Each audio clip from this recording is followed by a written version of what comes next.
చంద్రబాబు అనంతపురంలో మోసపూరిత ప్రకటన చేశారని మండిపడ్డారు ఆటో వర్కర్స్ యూనియన్ నేతలు. ప్రభుత్వ నిర్ణయాన్ని వ్యతిరేకిస్తున్నట్లు తెలిపారు. ఈ నెల 18న అన్ని రంగాల ఆటో వర్కర్స్ చెలో విజయవాడ నిర్వహిస్తున్నామని ప్రకటించారు. బ్యాడ్జీ నంబర్ కలిగిన ప్రతి ఒక్కరికి 15,000 ఇస్తామని చెప్పి ఇప్పుడు సొంత వాహనాలు ఉన్నవాళ్లకు మాత్రమే అంటున్నారని అన్నారు. చంద్రబాబు ఇచ్చిన మాట నిలబెట్టుకునే వరకు వెనక్కు తగ్గేది లేదన్నారు. నిన్న అనంతపురం జిల్లాలో చంద్రబాబు నాయుడు ఆటో డ్రైవర్కి 15,000 రూపాయలు ఇస్తామని చెప్పేసి అనేటువంటిది ప్రకటన చేశారు. ఇది మోసపూరితమైనటువంటి ప్రకటన చెప్పేసి ఆటో కార్మిక సంఘాలుగా మేము చెప్పదలుచుకున్నాం. ఎన్నికల ముందు ప్రతి డ్రైవర్కి బ్యాడ్జీ నంబర్ కలిగిన ప్రతి డ్రైవర్కి 15,000 రూపాయలు ఇస్తామని చెప్పి సంక్షేమ బోర్డు ఏర్పాటు చేస్తానన్నావు. 21 జీవో రద్దు చేస్తానన్నావు. అదేవిధంగా 5% వడ్డీకే 5 లక్షల రూపాయలు రుణాలు ఇస్తానన్నావు.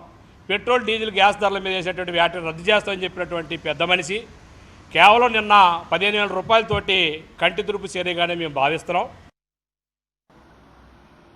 ఈ నెల 18వ తారీఖున జరగబోయేటువంటి ఆటో కార్మికుల సమస్యలపైన పరిష్కారం కోసం చేపట్టేటువంటి చెలో విజయవాడ కార్యక్రమాన్ని ఆటో కార్మిక సోదరులందరూ కూడా జయప్రదం చేయాలని చెప్పేసి కార్మిక సంఘాలుగా ఆటో కార్మికులకు పిలుపునిస్తూ ఉన్నాం.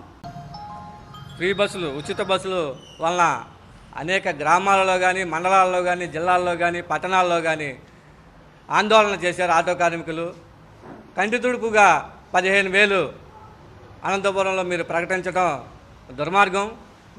వాళ్ళకి వచ్చేవి ఏదైనా సరే ఇంట్లో ఫ్యామిలీసే కానీ, స్కూల్ ఫీజులే కానీ ఏమీ కట్టుకోలేని పరిస్థితి.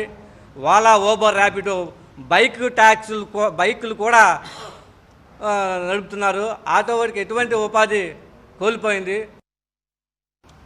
మాయ అంటే చంద్రబాబు అంటే మాయ.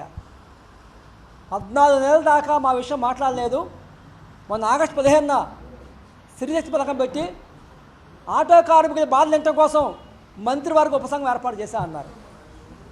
ఏమైందా మంత్రివర్గ ఉపసంఘం? ఈ రోజు వరకు ఎందుకు సమావేశం కాలేదు, మాకు ఎందుకు చర్చించలేదు, అది పక్కకు పోయింది. ఆ రకంగా ఒక సంఘం పేరుతో మాయ చేశారు.